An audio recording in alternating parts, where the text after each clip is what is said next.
Shalom, selamat pagi buat Bapak Ibu Saudara-saudari yang dikasihi Tuhan Yesus Kristus. Firman Tuhan yang menyapa kita hari ini, yaitu tertulis dalam surat 2 Yohanes 1 ayat 9. Setiap orang yang tidak tinggal di dalam ajaran Kristus, tetapi yang melangkah keluar dari situ tidak memiliki Allah. Barang siapa tinggal di dalam ajaran itu, ia memiliki Bapa maupun Anak. Demikianlah firman Tuhan. Bapak Ibu Saudara, di zaman sekarang banyak sekali ajaran, pemikiran, dan kebenaran versi manusia yang beredar. Tidak sedikit orang-orang bebas menafsirkan iman sesuai keinginannya sendiri. Akibatnya, batas antara benar dan yang salah menjadi kabur. Keadaan seperti itu jugalah yang terjadi dalam konteks surat 2 Yohanes ini, Bapak Ibu. Surat ini ditulis untuk memperingatkan jemaat tentang ajaran sesat, khususnya yang menyangkal kebenaran tentang Kristus. Pada waktu itu, ada banyak dari ajaran yang tidak benar, sebenarnya digambarkan secara bertahap, seperti sebuah proses yang pelan, tetapi pasti membawa seorang menjauh dari Tuhan. Melihat bahaya itu, Rasul Yohanes menanggapi bahaya ajaran yang salah dengan cara yang sangat sederhana, namun tegas. Ia terlebih dahulu menunjukkan kenyataan bahwa orang yang tidak tinggal dalam ajaran Kristus sebenarnya sudah keluar dari kebenaran dan akibatnya ia tidak memiliki Allah.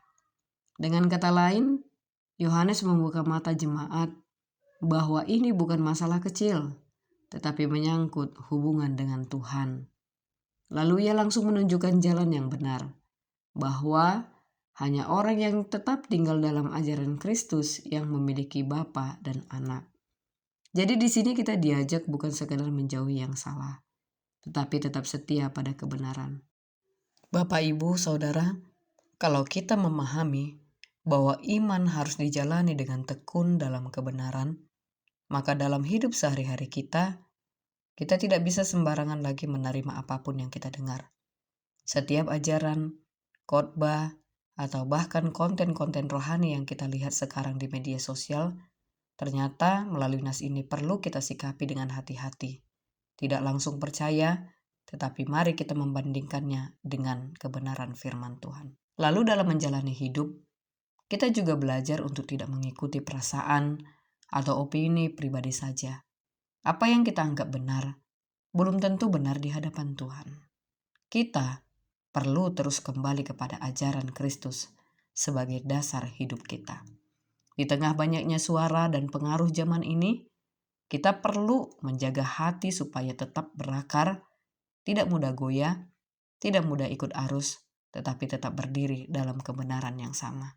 Dan yang tidak kalah penting, kita belajar untuk setia sampai akhir.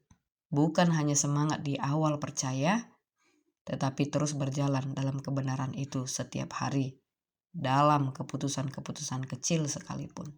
Jadi, hidup yang sesuai dengan ayat ini adalah hidup yang terus berjaga-jaga, berpegang pada firman, dan setia mengikuti Kristus tanpa menyimpang.